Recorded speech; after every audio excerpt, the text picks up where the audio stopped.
Welcome everybody, it's May and it's Blender Today time. Blender every day. Today we're gonna have a guest covering one of his trainings, like a Q&A on based on one of his trainings, which is a very popular thing going on in this channel lately and on Blender Cloud, is scripting for artists. So without further ado, let's welcome again our guests. Sybren, how are you? Hello. Yeah, I'm good. I'm enjoying the fine weather here. Yeah. You're becoming a local, actually. You know, every week I have to set up, every time I do a live stream, I have to set up like the guest name and stuff. But this one I didn't have to do anything because you were here on Friday, which is when we actually thought about doing this. Yeah. So scripting for artists, in case you didn't know it, is a training in Blender Cloud. So if you got actually scripting, it's on Blender Cloud for artists, but also on this channel. So if you go to the actual website for scripting for artists, you get like the first parts. These ones are a bit from some time ago, but they're still valid, right? You made Absolutely. some videos even switching to 2.7 to 2.8. Yep. But now, what you're doing in this channel, in the Blender Foundation channel, is a following up on those. Yes. So if you look at the list that you're showing now, it's 1 through 5. Yes, that was like the original ones, and then the 4 tech videos in which I tackle like really concrete problems. But now that everybody is suffering from Corona, lockdowns, everything, everybody's bored out of their mind, or people are switching to Blender because they can use it at home without having to have access to the company network and all the company licenses. There is a chapter 6 through 12, which are completely free for everybody. So you don't even need a Blender Cloud subscription for it. Not and even need to be logged in. I'm not logged in here, for example, on the website. I can just go here and just play. Hello. And you're gonna get the full experience. Absolutely. Super nice. And which you also happen to code, by the way, the cloud. So it's very meta. So yeah, he made the cloud, but also made the training, and now is making a Q&A about it. So it's all like one big chunk. It's almost as if I like this. Yeah. Awesome. So this is live. We're streaming live from Amsterdam in lockdown time, but you can continue asking questions on blender.today. There is around 15 comments as of now, I think. Maybe when I refresh the page, there will be 16. There is a bit more. So before jumping into the questions, to give you a bit more time to add more, what is the future of scripting for artists? Do you see it as does it have an end? Do you plan? We already have planned some more? I think it will. Like there's 2 ways in which I see this ending. Yes, ending. Okay. For one, as I said, like this stretch is because of the Corona lockdown, because we want to do something we want to give something to the world, basically. Yeah. And I hope that is going to end. Yes, it will. So that will be one way. And then there is also like the amount of time that it takes, because it takes 25% roughly of my weekly work. And which means you cannot work on animation module or Alembic or USD or all the exactly. So there's other stuff being left behind. So I think at some point I will have to stop making these on a weekly basis. And I also noticed that there is more and more questions about more and more advanced topics coming up, and those are really not what I would call for artists. Like the whole scripting for artists idea behind it was that scripting can be very interesting for artists as well, who have to do so many repetitive tasks, and then they can just automate that, and they can write this but ugly script that does not work in a user-friendly way, but it does exactly what they need to do for their workflow. And that is just perfect. And sometimes a bit of copy pasting is all you need to automate things. Copy pasting. Exactly. That is where it all started. And right now, I think we covered a lot of ground already.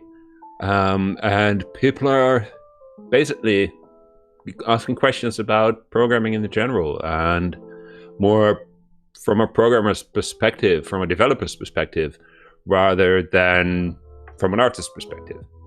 So that could be a different training. I'm not promising anything, but I am saying that that could be an end to scripting for artists for now, if I still have time, and maybe make more training video about scripting in general for Blender and doing more advanced stuff. But that would be for a different group of people with, so. It could be. And you know, there is also this concept of creative coding, which is like with processing or with like open frameworks, where you get to code and you make art. So there could be a training, if we find someone in the community, to do art for scripters. That would be cool. Yeah, should have thought of it. So yeah. Why not? All right, so okay, let's jump into the questions time, because this is a Q&A special. Let's go. So we gave you a little bit more time. I'm gonna refresh the page so we get all these all the questions we can fit in. I share it on the live chat also, the questions thread. So let's go to the first one. So, hi you awesome guys, thanks for everything. Dr. Sybren, can you make a tutorial to script an add-on like the cloud rig from Rain? In the most of my projects, I need some scripts like this. I use mainly BlendRig 5 for my characters. BlendRig 5, by the way, is the one we used on pretty much all the previous OpenMovie projects, such as Spring and Caminandes and The Agent. And for this, I want to have custom sliders and a color picker to change something really quickly. I'm really new in scripting. I have no idea how can I add sliders or checkboxes. I think it's a very good question. Well, multiple questions, really. So one thing that I think is very important to have as a mindset when you're going to make something for Blender, you make an add-on or something else, especially for artists, is very, very tempting to think about the user interface. Think about what you're going to click before anything else. Yeah, that's true. And that means that you're talking about, indeed, about sliders, about checkboxes, about color pickers. And when you want to program these kind of things, it helps as a mindset to think about the data that is underlying that. And if you can make that transition in your head, then it will be easier to make stuff for Blender. So to do that transformation here on this question, how can I add sliders? Well, what does that slider do? Is that like a factor between, I don't know, for a key pose, the percentage of how much it is applied? Yeah. That means it's a floating point. It's a number between 0 and 1, and it's a percentage. So that means you want to add a float property to the thing. Yeah, no matter if it's a slider or not, it's just the property itself. We're talking about the data. Exactly. And once you tell Blender, hey, on this panel, draw me that property, it will automatically become a slider if it's a float property. If it's an int property as well, but then it will be integer, it will be whole numbers, and the slider will behave slightly differently. And then Blender takes care of that. Yeah, but that's like in terms of UI, that's not really the best, I think. Yesterday it was a funny question. Yesterday, I was just playing with one of the characters from Caminandes. I wanted to make Oti more like a cartoon. And so I was like, okay, maybe I can. So I was playing with the nodes in a way that I can have like a light change like a color actually applied to fake light. But I want to control that.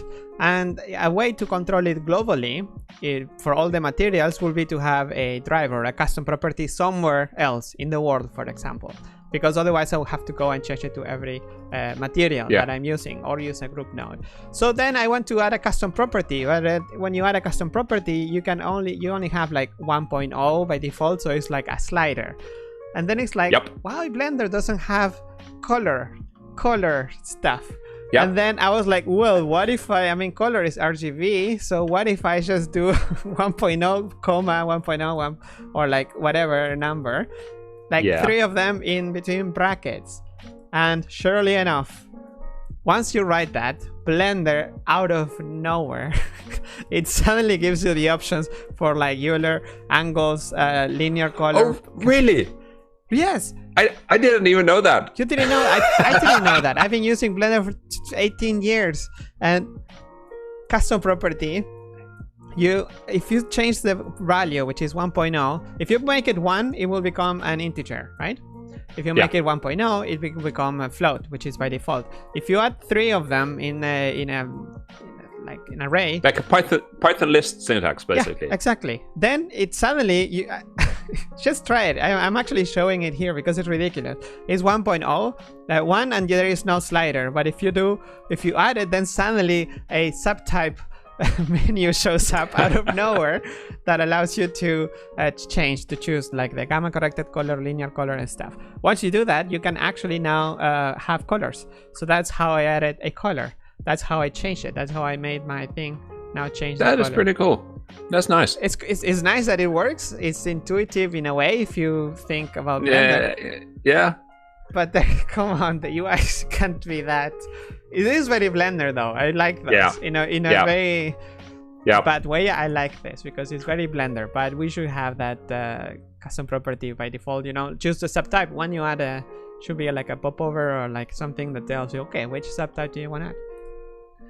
Yeah, well, like all of these things are already in Blender itself, of course, except that when you do it through Python, there is the Python API documentation, and there you can see, it's a float factor property, which means like multiple floats. Yeah. And I can set the subtype, what kind of subtypes are available, and then you have this whole list.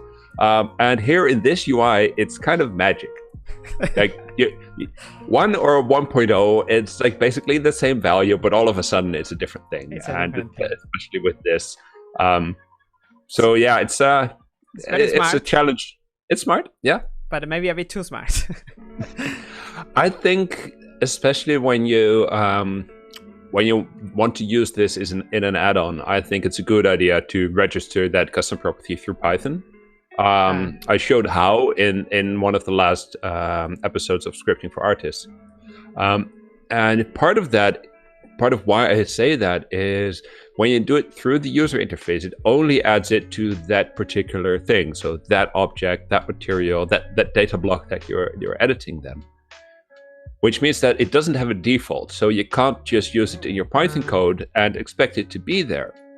And also, it can be inconsistent. You could have typed 1 in one object and then 1.0 in the other, and then all of a sudden your properties between objects, they're called the same, but they're of a different type. Yeah.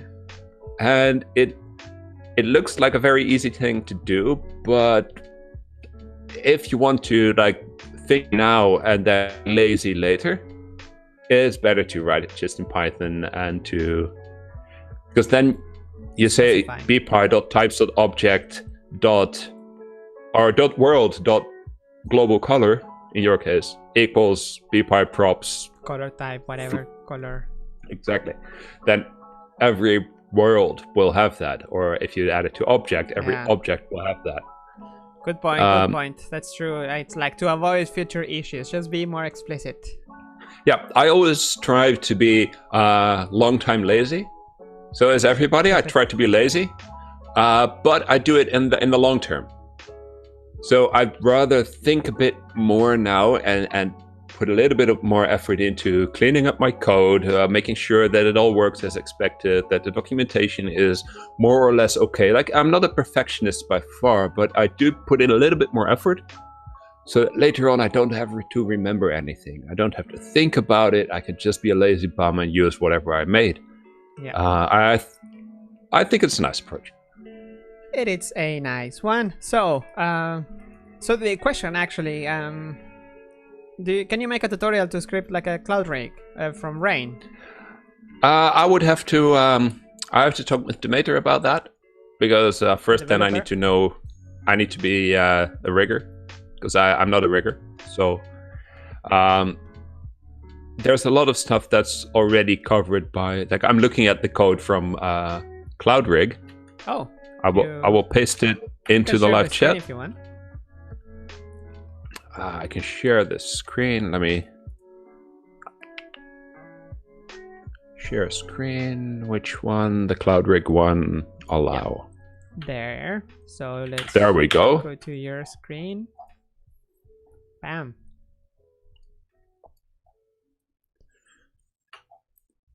So I think a lot of this stuff, the basics are already part of the scripting for artists course. So roughly speaking, what I see is a bunch of imports, which we've seen before, and a bunch of functions, which you know how to make, if you follow the whole series. Yes. Some if statements, some for statements, which we've also talked about, some asserts, which we haven't talked about, but that is pretty cool stuff. Well done, Demeter, adding asserts there. Yeah, that's a good practice. Yes, an assert is basically putting your assumptions in the code. So he is saying, I'm asserting that this case is true. So prop bone in info and prop ID in info. Okay. So info is some dictionary, I'm guessing. That was defined, yeah. Like the prop bone and prop ID, it must be in there, and otherwise, like, things are seriously messed up. So, if that is false, if that condition is false, then it says error, limp definition lag, properties, yada yada yada. So then Python will already check. Sorry? And then it continues or stops? No, it stops. Stops. It's like an if something and then return, but in one line. It's like throw an exception. It will just stop there and that's it, and show the error message somewhere. So you wouldn't use this as normal code flow. Like an if is code that explicitly tests, is this situation true or not, and then do something with it. Okay. And this is, I'm assuming here that this is the case because the rest of the code depends on this thing being true. So if this is not true, there's like something really bad going on. So it's a different kind of thing. Yeah, wow. But you don't see this often. No, you don't. But it can be really useful because it shows you what was in the mind of the original developer. So it's not bad practice to assume things, I guess, as long as you have these guys. If the assumptions are like valid, yeah, and normal, then it's really good to put those assumptions in assert statements. In the Blender C code, you see that a lot. So we have a function called PLI assert, which basically does the same thing. It just checks that something is true, and otherwise it stops. Okay. So it's good that also this is at the top, like on as high as possible. So before starting to do anything, then it's like first ask like, wait, do I have all of this, and then continue. Yeah. It's a little bit like, say you have you're working on the active object. That's the target of your script. Your script does something with the active object. You could have some code that just assumes that the active object is there. Doesn't need to be. You can delete the active object and then you no longer have an active object. It's none. And you could have code that can handle this, that has this check. If the active object is none, then we show a warning, we can't do anything, and then it stops. But you don't want to repeat that check over and over again in every code. So at some point you will get to a point where you say, yeah, okay, I'm assuming that the active object is there, it's a valid object. Oh. And you can type an assert statement for that.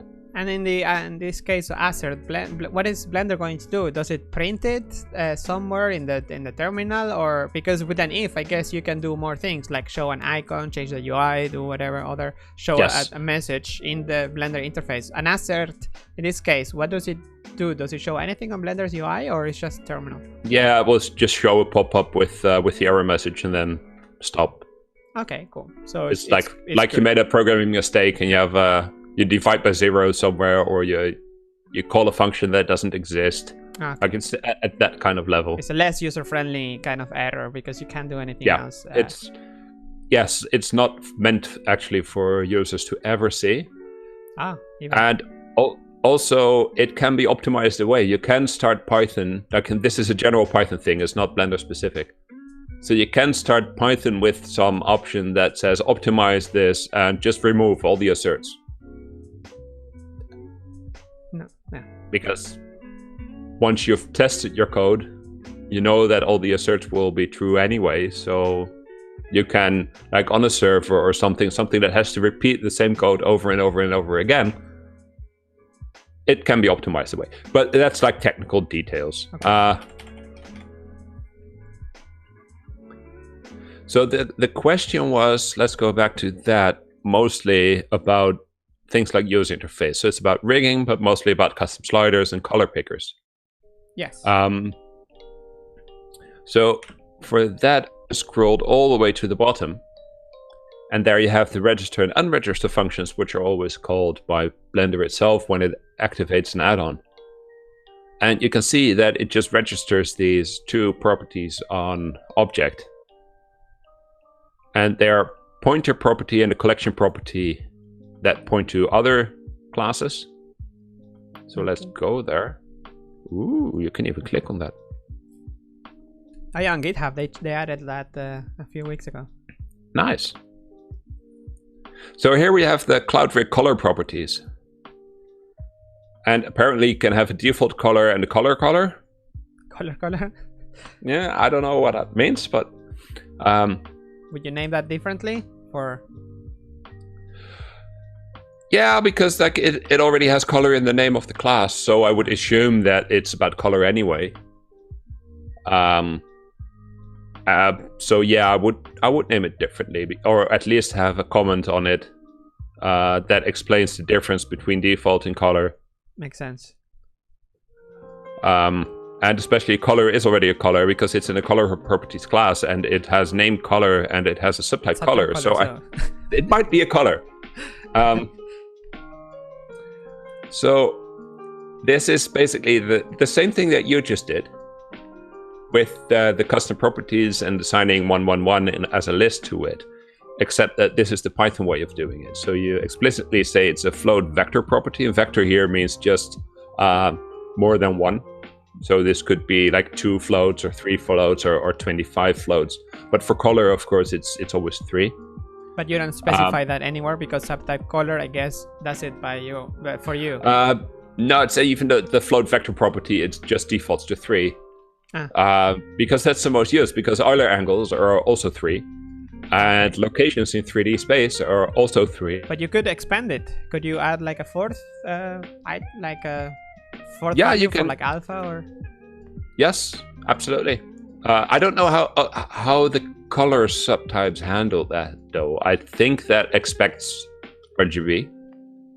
I'm not sure. Well, Demeter is just arrived on the chat, by the way. So he's going. Oh, hello, Demeter. Having a hard time trying to find flaws in my code because it's perfect. Oh yes, I actually asked Demeter this afternoon if it was okay to use his as an example. To bash it. And to bash it.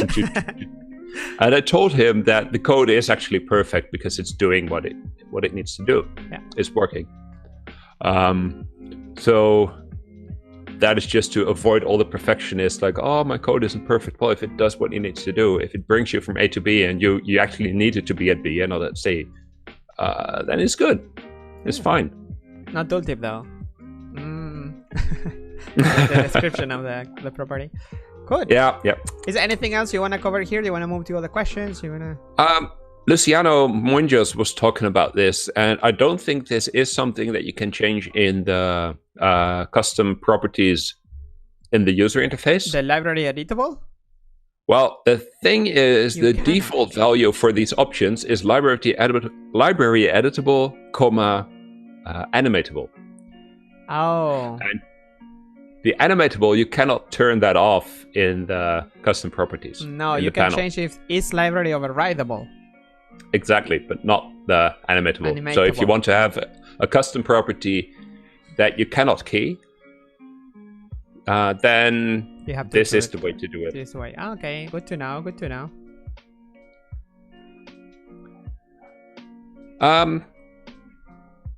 Yes, and then this is a property type. I'm just scrolling around here. This is a property type that we haven't covered in Scripting for Artists, but that may come in a future version, like a future episode. Enum. That's the enum property. And that comes from to enumerate. And that means basically just an ordered list. You have a first item, a second item, a third item. It's a list of things. So it's choices. But it's ordered. In this case, it's ordered, yes. Like a menu. A drop-down could be in an enum. Exactly. This turns into a drop-down select box in the user interface. Is this how would you make a menu? Yep. No. not a, well, a menu is like a menu. The mesh add menu. Okay. And that is not an enum property. That is actually more like a panel. A menu is a little bit like a panel, and then you draw stuff on it. So you draw operators on it, you draw separators on it, and that turns into a menu. This is more like a choice for a property. So you could have a dress or a skirt or a hat. Just naming 3 random outfits. Yeah. Good. So yeah. UI terminology. Yes, UI terminology. Yes. Anything else in here? Oh, there's lots of stuff we could talk about. So let's go back to the questions. To the questions first. Yeah. Just to make it more easy. Yeah. And so we can get to cover all of them. So Mamotron says hi, and thank you for your tutorials. They help a lot. I'm glad to hear that. Says, hi, Dr. Sybren. Thank you for your great tutorials. Number 1, where do I store my add-on data? If it's huge, in custom properties, or can I store it in an external file? I mean the data that I want to preserve, like the location of specific vertices. Yeah, good question. You could do it in custom properties. It depends a lot on the nature of that data. If it is something that really belongs to that blend file and should never ever get out of sync, then probably saving it in the blend file is the way to go. As soon as you store some data somewhere else, you always have the problem that you updated the blend file, forgot to synchronize that data to disk, to that whatever file you saved it to. So then you have a problem. Then again, maybe that's exactly what you want. Maybe you want to temporarily store something on disk, like an OBJ file. That would be a perfect container for a bunch of vertices with locations, or a JSON file or whatever. Just plonk it to disk, and then your blend file stays small. You can maybe more easily manage that file. If it becomes really large, you can put it on some shared storage so that everybody can access it more like, or a subversion. You can exactly. diff it, yep. Which you can't with the regular stuff. And also with it's easier maybe to read if you're making a JSON. Maybe it's easier to read than in a Blender one long line field. And yes. Also, I guess it's easier to, I'm not sure, but is it easier? Is it faster actually to access it from for if its speed is something important here? Is it faster to access a text file or a JSON file than linking to the library a text file inside of a library? I guess it is. Depends again. Like if it's huge data that is attached to that particular object, and every time you open the blend file, that of course gets loaded into memory. Yeah. But if you save it to something external, then only when you actually program your code to load it, then does it get loaded. So if that happens on file load as well, it doesn't matter much. If it only happens on demand, then that first click is going to take a while because it has to load that data in and then do something. But opening the blend file will be fast again. So it really depends on yes. Also, if you want to access that data from outside of Blender, then having it in a separate file with a format that you understand and that is exactly what you want to have. Exactly. Yeah, that's you can make better. a web UI even to access that, or another app or whatever. If it's a text file, and you don't really need to open Blender for that, or use it as a library. Awesome, that's a very nice question. He has 2 more. Yeah. The second one is can I only use UI lists for collection properties? Can I use it for regular Python lists? I ask it because I want to have nested lists in my add-on, and working with Python lists is easier for implementing some algorithms. UI list is a different thing. Yes, and like the thing is, I think you can assign lists to custom properties. It doesn't have to be a UI list. You can just use Python list. So yeah, you can totally. Next question. I don't know if I should ask it here. Well, too late. If I want to make a node interface for my add-on, is it like a regular add-on UI layout, or is it different, like a node interface in animation nodes? Yep, it is different, but the basics are the same. So it's different in the way that an operator is different from a panel, and a panel is different from a menu. But the idea is always the same. So your subclass, a given class that Blender already gives you, you register that subclass in your register function, and then you have your thing. So if you go to, in Blender, in the text editor, you go to Templates menu, and there is a custom nodes Python template that shows exactly how to create a custom node tree type, and then how to create a file for it. Yep, so you can go here to templates inside of the text editor Python, and you can have a ball here. You can spend the whole week or less of the rest of the lockdown looking at this. Yes, it's great. So operator or node, for example. You can show it if you go to custom nodes and then click on it. Custom nodes, here you go. My custom node tree, and my custom socket even. Yes. Nice. And then if you click on play, it just runs the example. Ooh. And then I can access it from... And then you can go to any editor, and you can switch it to a new editor type. What? Yep. And you get a custom node graph editor, especially for your node tree type. Oh my gosh. So this is how to make a new editor that is based on the custom node, on the node editor. Exactly. Interesting. Still shows my shaders in a way, and the toolbar is a bit confused. Oh wait, no, wait, sorry, I had one overlapping. Oh, that is so interesting. So I can create a new node tree inside. This is my custom.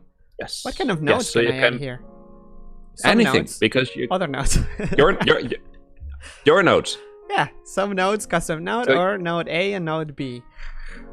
Wow. And these are the node types that are in that example. So you can really make your own custom node tree with your own nodes and everything. And then, of course, it's also up to you to understand what it means. So you also have to write your own code to investigate which nodes are there, how they are connected, and then do something with it. But if you want to make your own everything nodes, then this could be a good starting point. That is fantastic. Yeah, I see. Like there's a orange socket that says hello, up, down, right, left, world. Yes. And there is an exclamation mark there. And there are 3 sockets that say how are you. And the custom node icon is a music icon. Yeah. And if you look at the code, the example code from the template, you will see again the enum property there with a list of items, with a name and a description and a default value. Like it's all the same. They have a BL ID name, they have a BL label. It's pretty much the same as we've seen before in scripting for artists. It's fantastic. Wow, I didn't know we could. There was it. I knew about the templates, but there are so many that I actually didn't know that. No, me neither. I had already seen this question, and I knew I had to investigate a little bit because I get asked more about custom nodes, and I want to know about it. It's amazing. Good. All right. So thank you for that, making that question. We learned. Everybody here, I think there's some people freaking out even in the chat that they also didn't know. So we're learning so many things already. The next question by Spaceship Wars says, thank you Sybren for this series. My question, will there be a scripting for add-on developers series to dive deeper into the Blender Python API, OpenGL drawing, and so on? Maybe. What would make it different though than add-on developers and artists? That one thing that in my mind makes artists and developers differently. What separates them is that many artists don't want to program; they want to make art. Yes, they're not scripting because they want to be scripting. They're scripting because they have a problem that is more annoying than scripting.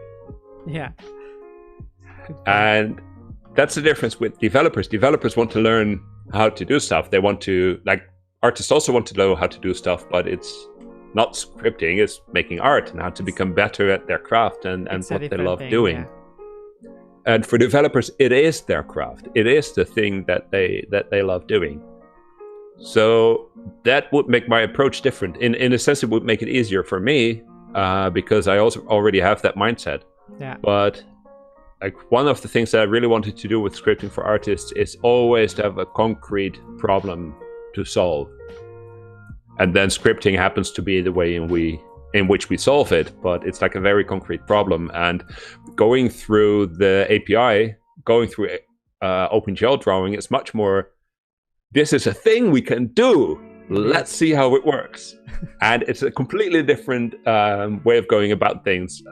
I think it's also cool to do, but I don't know if I will have the time to actually do that next to all my Blender development work, which I also love doing. Yeah, we could do the code dives in the future, which is only 1 hour, and we can dive into the code. So maybe could be paired with that. Which I planned. That one actually was born during the quarantine, but I plan to continue with that. After. Oh, that is cool. I think there is room for code dive. Everybody is. I would like that very much. Yeah. Awesome. And we can actually have you in person when we can get closer than 2 meters. Yes. So, okay, next question. Arturo says, hello, Pablo and Dr. Sybren. As usual, thank you for your incredible work you're doing here. Question for the doctor. Could you explain or show the proper way to link external Python libraries into a Blender add-on? I can explain how to. I don't know if it's a proper way. Because I'm actually doing this with the Blender Cloud add-on as well. I needed some libraries that are pure Python, and that is the key here. So we're going very much the developer way again here, because it's a really technical thing. And with Python, you can basically have 2 types of modules. You can have pure Python, which is just a zip file that contains Python, and that's it. And that is fine. You can just put the zip file next to your add-on, and you have a module called sys, and that module has a property called path, and that's a list of all the paths that it tries to find Python modules. So if you do import math to get the math module, it will go through every directory in sys.path in order to find that math module. And the cool thing is Python has support for zip files. So if you put the zip file itself in the name of that in sys.path, then you can just import whatever is in there. So without actually like unpacking it or anything.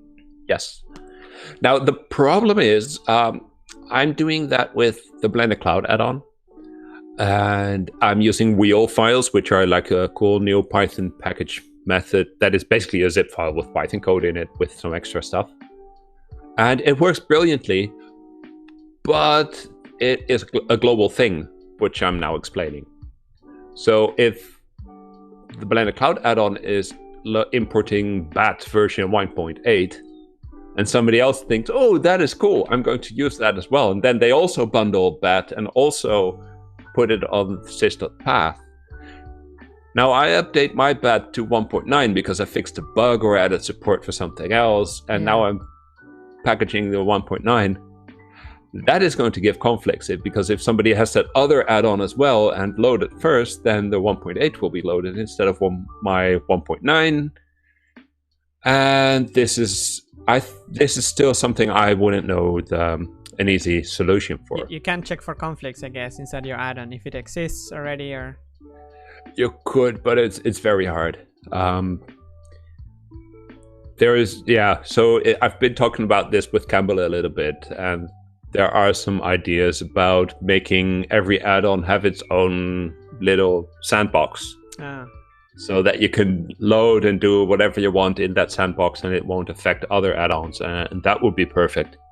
Yeah. But since that's not there, especially with the popular libraries, right? If you're, I don't know, if you include requests, now it's in Blender, but before that, and many other add-ons use it, then it will be a conflict. Needs to be a conflict. So, all right, next. Sorry. Well, there is the other thing. So you have Python modules that are pure Python, and then this works. Oh. Because Python is the same on every platform. It's just a text file. But then there are other modules that are not, that are compiled. So then you have like NumPy, for example, which is now also included in Blender itself, but it is a compiled add-on. So it's written in C or something else. It's compiled for that platform. If you do that in your add-on, then it's becoming more tricky because it needs to be compiled with the version of Python that we use in Blender, with the same compiler that is used for compiling Blender. And then you can't just grab any module and then expect it to work. So that's more tricky. More tricky. All right. So next question. Oh, I see a question in the live chat, by the way. What about packaging the Python depths in a vendor folder? So you can say vendor.mymodule. Vendoring is when you put stuff from somebody else, like some other vendor, into a subdirectory of your own package. And that works if for your import. So say you're vendoring requests, you put it inside your own add-on. So it becomes my add-on.vendor.requests. So you say import my add-on.vendor.request instead of just saying import requests. For your own imports, this works fine. But if inside requests, they also say import requests, they're taking the global one again instead of the one from your vendor directory, which you can also solve. But that's global again, and then you got the whole conflict between packages again. So even that doesn't work perfectly. Yeah. Next question, Sybren, could you describe your development environment? Yes, I could. Currently, it's my kitchen, and I have two cats walking around. My development environment, for Blender, I'm keeping it particularly simple. For Blender Cloud, all the Python stuff I did with PyCharm, which I think is a brilliant environment for editing Python. It's very smart. It does a lot of things for you. But what one thing it doesn't understand is the structure of Blender. So import bpy doesn't work outside of Blender, so it can't do the analysis for that. And also, it doesn't understand the structure that we use for reloading files in subdirectories and stuff. So it gets quite confused, and it's a little bit, you could say it's too smart, or it gets in the way anyway for me. So that's why I'm using Visual Studio Code, also for the Python stuff. I already used it for C, and I also use it for Python. I have installed nothing special for Python support. It's just a standard syntax highlighting, and it's quite simple. Yeah, and it's open source. I can share my screen and show the add-ons that I have for that.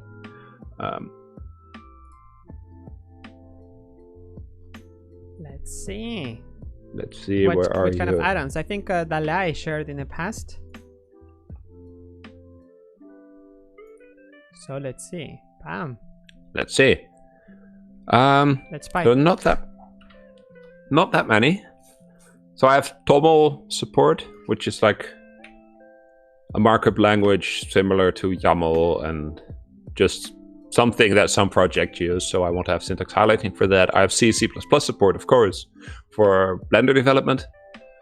Clang format is the C and C++ auto formatter. So when I save, it formats the source code in the right way.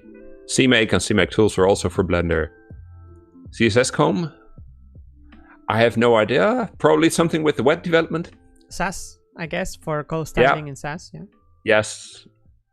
GitLens is brilliant for using Git. As part of my also a thing that some people do differently than me. I generally don't use Git support inside the IDE. I use the Git tools that are there, just a command line Git GUI or a Git K, because that it just doesn't get in the way. It only does things with Git when I want to do it. I've had in the past I've had cases where I think it was PyCharm or Eclipse or something.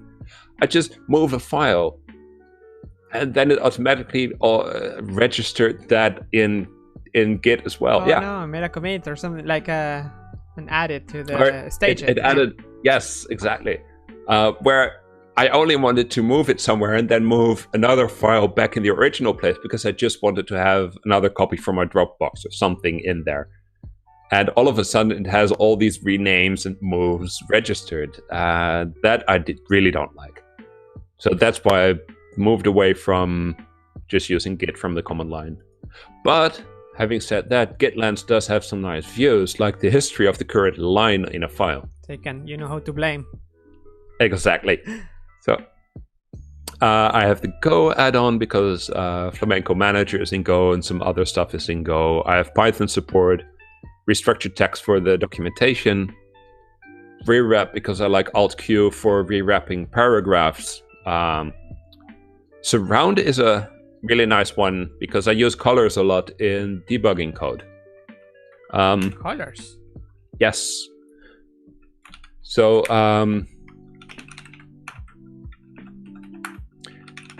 you can do something like this. Is this readable? Yes, it is.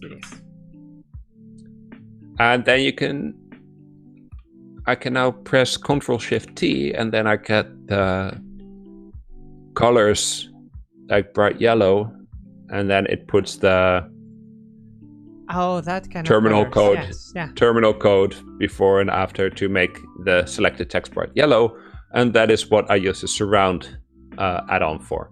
I see.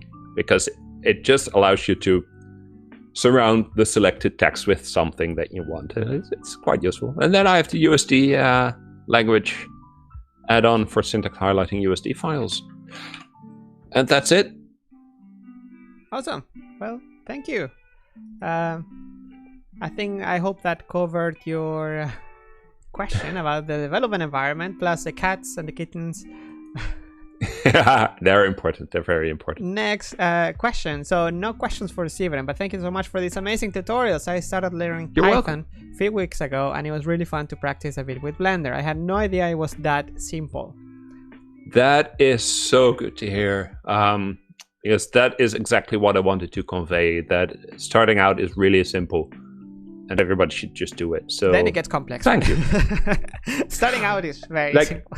If you want, anything can become complex. That's so cool. If you like complex stuff, you can make everything complex. Yeah. But the trick is to keep things simple.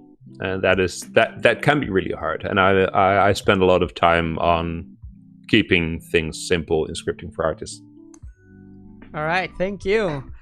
Rob is asking, is it possible to have a workspace tool called an operator immediately on clicking it?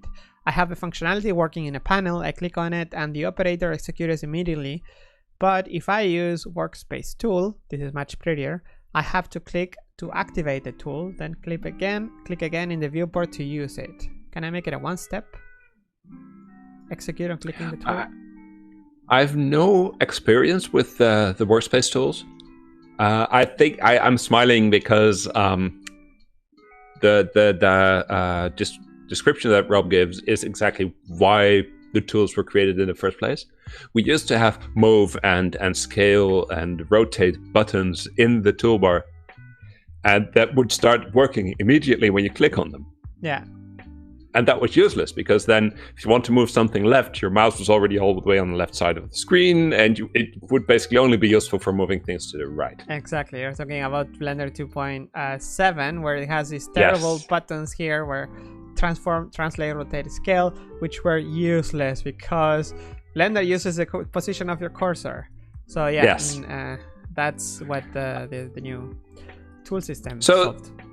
Yeah, and then we had that solved, and now somebody wants to have the old behavior in the new tool system, and I think it's cool. I think it shows that they're nice to have, and they really added something. Rather than asking for the old situation back, It just asks for something new in the tool system. And that's a really long way of saying I have no clue. But you could just fake it, right? Change the UI and also call the other operator in the meantime, because they're two different things. All right, so let's go. I'm gonna go to the bottom so I can answer the ones that were asked before, because now we reached the ones without the votes. So the first one by Sean. Although a very large undertaking, could you give any advice or guidance on how to approach adding new features to the Compositor? I'm currently looking at trying to port some plugin features from the open source project Natron. Adding new features to the Compositor. Yeah, that is all done in C, so it's hard. I don't know if that's even possible in Python. Well, now we know how to add a new editor. Node editor. Well, you can make the node system for it for sure, but then Compositor wouldn't use it yet. Is it slow to manage images, to handle images, to, like, if you want to take the render result, for example, and do some image operations in it with Python? Is it too slow for comfort? Yeah. Yes, it would be, especially when you're working on HD or bigger resolutions. It would be too slow to have like Python nodes inside the Compositor. So dealing with pixels is slow. Well, dealing with like 2 million of them 60 times per second in a language that doesn't really support multi-threading. Yeah. I see a question. What about the Jacques-Luc extension? So I think this is about animation nodes. He actually made things in C so that they run faster. That's Cython. What I think. Cython, yes. Yes. And right now he's actually working on a new system actually inside Blender itself. So that is also pretty cool. To answer Sean, I would say advisor guidance, ask Jeroen Bakker at Mind on Blender chat and on Twitter, I think. Because he and Monique, his girlfriend, they were the original creators of the Compositor. So if there's anybody who can answer you, it's them. Yes. At Mind on Blender chat and on everywhere else. But if it's a Blender related question, maybe ask on Blender chat, just so it's yeah. Next question, well, actually by Sean, is like I'm currently trying to create a script to bake some smoke simulation to vertex animation for use in games. Is it possible to achieve this with the current smoke simulator? I don't know. No idea. Bake smoke no idea. to vertex. Maybe. Like a point cloud. Like the thing. Yes. So it's open source. So the lame answer is always yes, it's possible. But I wouldn't know. Yeah, you would have to find a way to get the volumetric data, and then you have to threshold it to see when something is going to be a vertex and when it is not going to be. So it's tricky. I think it might actually be nicer to save the smoke simulation to OpenVDB and then load that into something else that is specifically made for the job. And I don't know.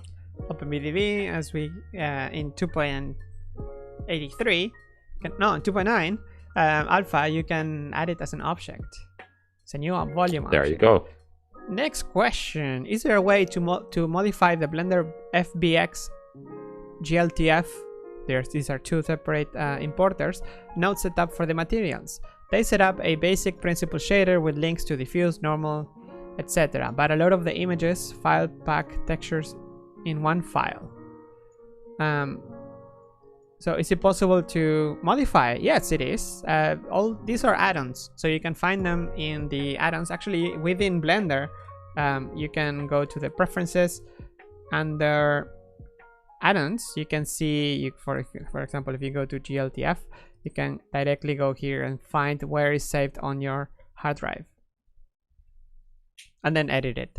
But on every update you will lose your changes, so it's a fork. So maybe fork it and put it in a separate folder So that way you can maybe even bring in the changes from master and make your own fork.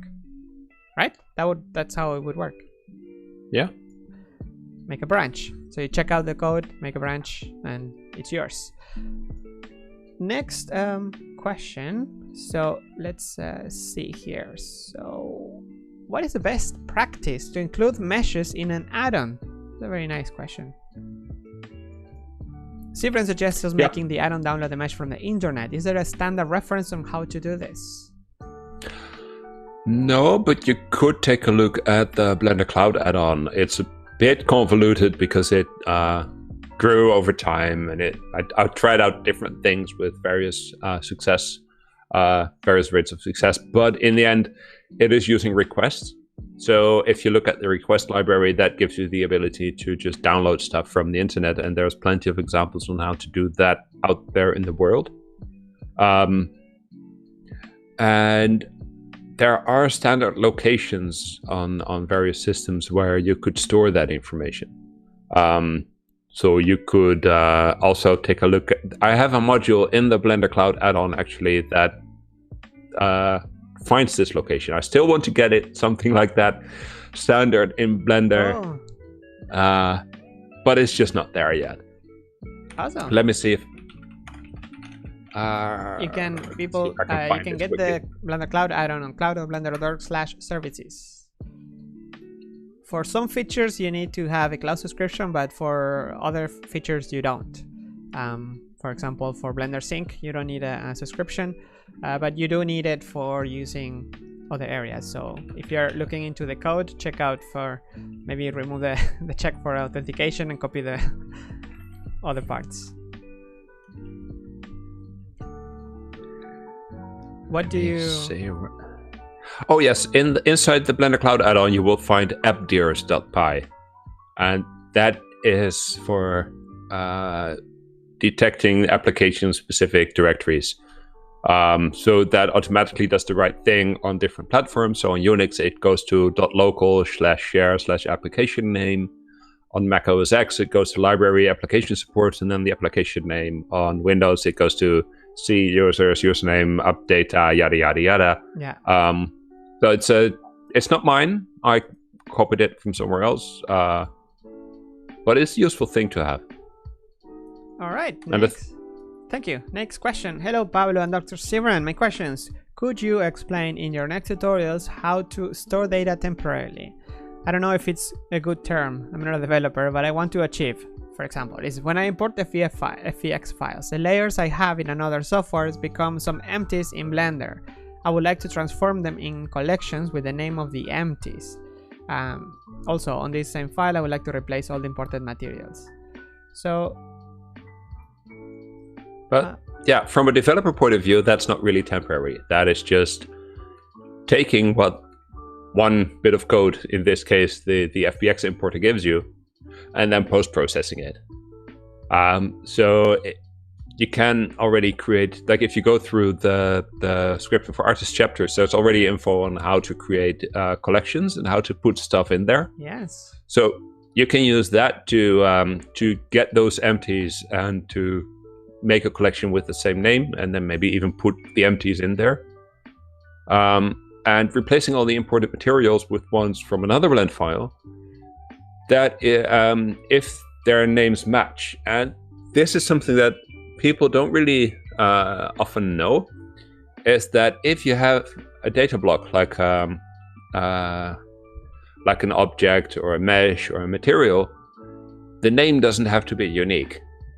It has to be unique within that same blend file, but you could have a material named Suzanne in the current blend file, and then also link in one from blend file A, and also link in one from blend file B, also link in one from blend file C, and then you have 4 from A, from B, from C, and from the current 4 times the same material with the same name. Now, you can access those with, I will just quickly type it in Visual Studio Code because I'm already sharing the screen for that. Yep, let me go there. Here. So you have BPy data materials. Yes. And so we have BPy data material Suzanne. And this will give you, I think it will give you the one from the current file. So not the one that is in a LinkedIn data block. And you also have vpy data libraries with, I think it was the name of the blend file. So yeah, it's a name file blend. So you have material_lib.blend. I don't know if the .blend is part of the key here or not, but you'll see that soon enough with the auto-completion in the terminal. So let's say it's like this.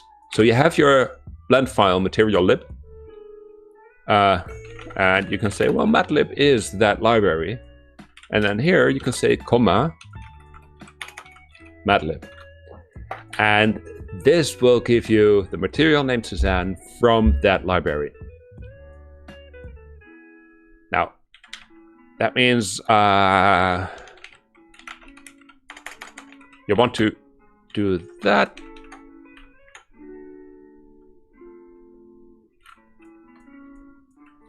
So we have a replace from, which is... I've done this exact thing with the textures in the past. It's so handy. And now there is a library command that I have to look up inside Blender itself. So this example is to replace a local material called Suzanne with one from another blend file that is linked that has a material that is also called Suzanne, but it comes from somewhere else. Yes. And there is a command that just automatically replaces all the users of one by another. But I would have to look that up. You can't see this now, but I am just going through the definition. Just knowing that it's possible, maybe people can jump into the channel Python in blender.chat. Yes, I found it. I found it. I haven't tried it yet, but it should be something like this: replace from dot user remap replace to, and this should remap all the users of replace from with replace to, so it would replace all your materials for you. Perfect. Awesome. Here it shows up in the chat, says that you can find it in the right-click menu, in the context menu in the outliner. Yeah, but that's not scripting. That is cheating. Come on. That is right-clicking for artists. Yes. Awesome. No, but it's good to know like where to find the operator, for example. Yeah. All right, let's move to the next question, even though we are a bit past an hour already, but it's a long question, so let's get to it. So, all right, Indigo Warrior says, hello Sybren and Pablo. Thanks for this wonderful event. Oh, nice. Imagine this scenario. So, a young child, 10 or 12, just got started with Blender modeling alone. She or he is just gaining their first experience learning the Blender basics, since this is how Blender heads got started once. Can you give to this young inexperienced child a roadmap of a basic necessary skills she or he needs to acquire or learn in order to become a successful Python scripter inside of the current Blender environment? Yeah, that's tricky. So for example, a step-by-step how to get started, computer algorithm basics, Python basics, internal Python architecture in Blender. How does Python hook into Blender? Like for completely, like somebody who's basically blank on the subject, I don't think I would even recommend going for Python scripting in Blender. If you look at Scratch, for example, it's like a really child-friendly way of just drag and drop programming, and even so I think that is much nicer to work with, because you get to grips about what imperative programming even is. Like there's even different types of programming, and Python is what they call imperative programming, because you tell the computer do this, then do that, then do that, then do that. And that is already a certain mindset to get into, even without having to worry about it doesn't look as nice because you're looking at what your Blender produces and it's just a cube. if you want your kid to go into programming, I think Scratch is a nicer way to go. Yeah. And then jump into the then more jump into like Python scripting, and then of course Blender is very fun because it you can create 3D stuff with it. You can visually see what your program is doing, especially when you start making your own geometry and that kind of stuff. BlockCAD is Scratch with geometric primitives. Oh, thank you, Thomas.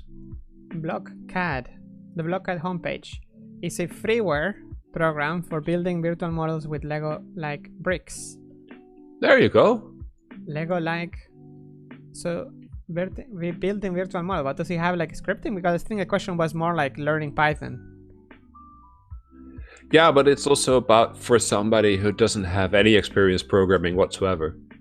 Like if your kid really wants to do more programming, then even the like scripting for artists could work. Because then we really go take concrete steps that allows you to copy paste stuff from the user interface. You don't have to remember that much. You don't assume any knowledge. Exactly, and then you can start.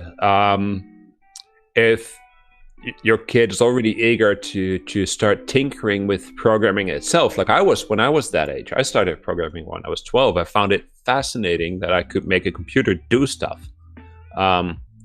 Then the Python tutorial, like on python.org, in the documentation, there is the Python tutorial, and that starts with typing 1 + 1, and then Python will tell you 2, and then you can use it as a calculator, and then you go from there. So it's much more a non-visual, more drier programming kind of stuff. But if the kid really likes making a computer do things, then this could also be a cool start. And I think it's really thorough. Once you're through that, you can do pretty much do anything. I think even Google had a program about teaching, like it was something like made code with Google or something like that for education, and there were programs on how to learn how to code the basics, and it was targeted at kids even. So introduce the fundamentals of computer science to 9 to 14-year-old, and then you can start. And well, actually, yes, there is. So there is a lot of material out there. Yeah, and then of course Jeroen Bakker gives also the perfect answer. If the kid wants to learn Blender and do some Python scripting also, so that's a completely different approach from learning Python. But if they want to learn Blender and maybe do some Python scripting, go to b3d101.org, and there you have lots of stuff for children. Awesome, thank you. Let's do 5 more questions. Is that okay? Sure. Yeah. Okay. 4 more questions? Yes. 4 more questions. There you go. Number 4 is let's see. TB3D says, I got a quick question. Is it possible to draw Blender's interface inside a new empty editor? For example, drawing Blender operators and props inside a new window like the image below. Nope, it's not. No, you could hack it.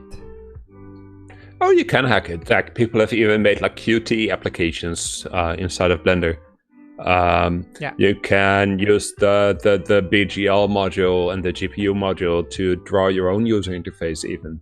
Yeah, so you don't even need to have an operator floating there, an editor floating there. You could just have your own little panel floating there. Yep. Without these ugly Windows decorators. All right, so I think that was answered because the rest of the question is kind of around the same. Next question is, there is something I want to ask weeks ago. With everything nodes, would all the node editor spaces be unified? I mean, shaders, particles, systems, texture node editor. Is everything going to be configured in the same editor to be able to interact? So this is not related to coding. It's more relating to the Blender development, but I don't think it's gonna be all in one editor. It uses nodes, so yeah, these nodes, but the same way you have the Compositor now and shader editors and different, they're completely different and unrelated. It will be the same way. Yeah. And also they're run on very different things. Like a constraint is also always going to be running on the CPU, whereas a material shader might run on the GPU. So having those two combined in the same system, it's going to be so hard. Yeah. So question number 3. Hey Pablo, I'm Dr. Sybren. Only 3 weeks ago, I didn't expect to release my first add-on soon. Wow. Nice. Congratulations.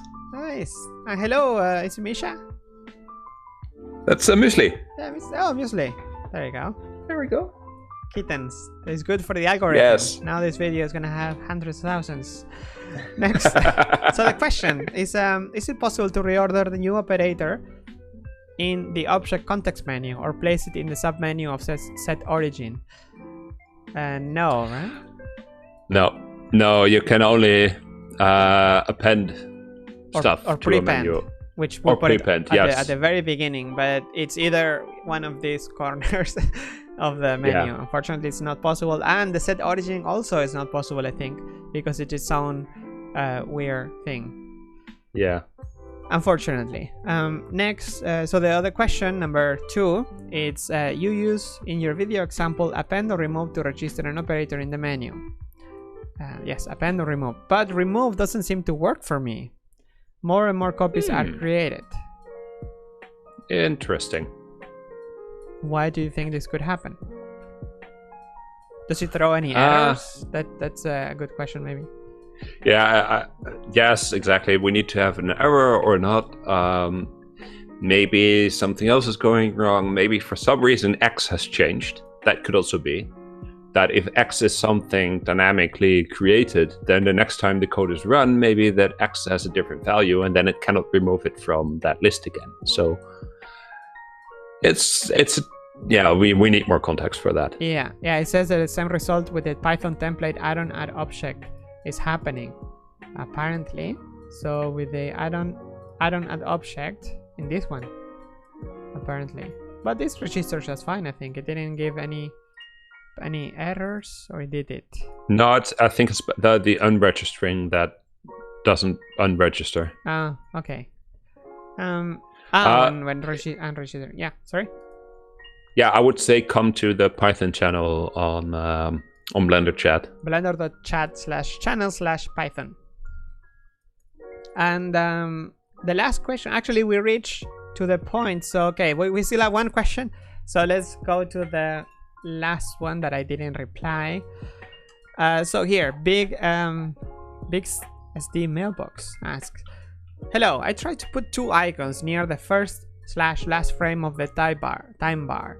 I just can't find the code. It's for automatically add 10 frames to the last keyframe and now have 250 frames. It's mainly for grease pencil. Do you understand the question? I tried to put 2 icons near the first or last frame of the timeline, I guess.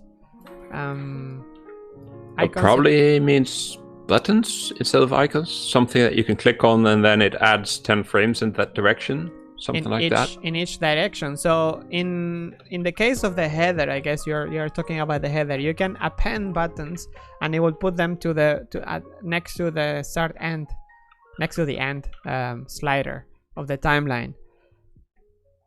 You can probably prepend it and it's gonna put it before the playback, I think, but that's it. You can't really put them, like sort them inside of the header itself. So I would suggest to actually have both buttons next to each other in the after maybe the end button or so. Yeah. All right, so I think we are good with all the questions. Actually, this one is for me. Do you made some Blender UI mockup stuff in HTML? Yes, I did. Did you ever make a Blender style numeric input slider using web technologies? Well, I mean, I kind of did, but I didn't have it working.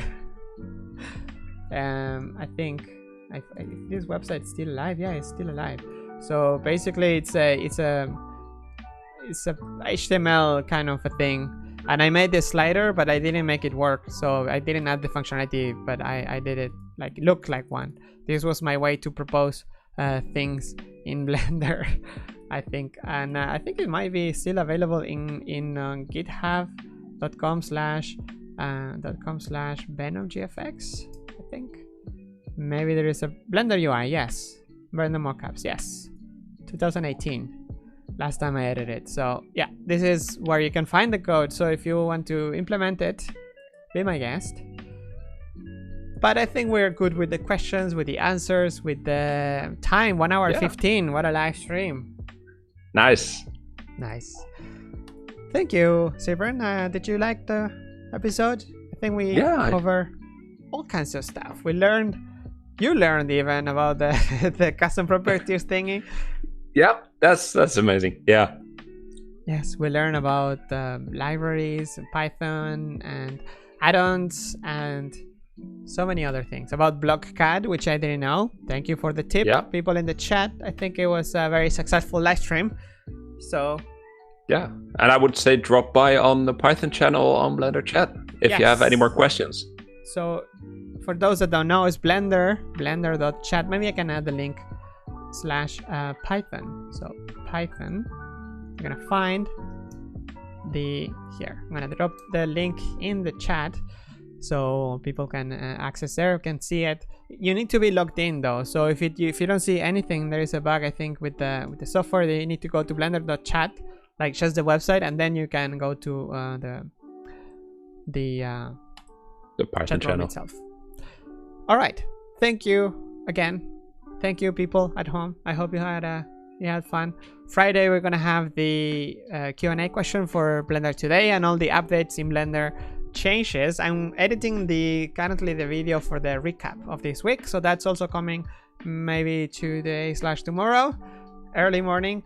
And what about you, Sybren? Do you plan to release more scripting for artists next week or so? Next week, yes. This week it's this live stream, and yesterday was already a holiday here in the Netherlands, so then I can spend some more time on coding this week. Yes. But yes, next week I was thinking of going over certain techniques to change your code without changing what it's doing, so that you can go through certain steps to clean up the code, to flip some things around, like you would do with English. Sometimes you've written a sentence or two, and then you think, well, maybe if I swap the two, it reads better. Or if instead of having two negations, I just say the positive, and then it looks better. And you can do the same thing with code. You can massage it around and change it while it's still doing the same thing, but it becomes better to understand it, easier to understand. Yeah. And I've seen a lot of people in doubt about their code. They tinkered around with it until it worked, and then they're no longer they're afraid to touch it. They don't want to touch it, afraid that it will break again. Yes. And that fear I would love to take away. Like a house of cards, like, hey, leave it there, like a Jenga game. Yeah, exactly. And I want to show you how to swap two cards without the whole thing crumbling, and then maybe remove a few of them. But if people have other ideas and other wishes, and especially from artists, like I love the for versus while thing. Like, when do you use a for loop? When do you use a while loop? These are very important questions, but I won't think of them because I've been programming for the past 28 years, 29. You don't have to. So there are many things that are completely I don't think about even anymore. Yeah. That are still very interesting to talk about and to handle. So if you have any questions, hit me up on Blender chat, on Twitter, on whatnot, and let me know. Yes, there is a link in the description where you can find the Twitter handle, Twitter link, and maybe I can add the Blender chat link there as well for people to wanna go and hang out there. So thank you once again. Actually, that video I'm really looking forward to, like the one like how to get to know your code better and how to even like make it even nicer, like a code review but for yourself. Code review, that's also nice. Yeah, it's like maybe you can look at some add-ons and see like, okay, I wouldn't do this, I would change it here and there, or with like the Cloud Rig add-on like we just saw before. Yeah, to make the meter even more embarrassed of itself. All right. Thank you, community. I will see you again in a couple days on Friday for Blender Today 102. Just got too long. 102. Just got too long to say it. All right, so you can't hear it, but in about 5, 4, 3, 2, 1, the epics will started. Thank you. Bye bye. Have a good rest of the day and tomorrow and the rest of the week. Yes. Blend away. Goodbye.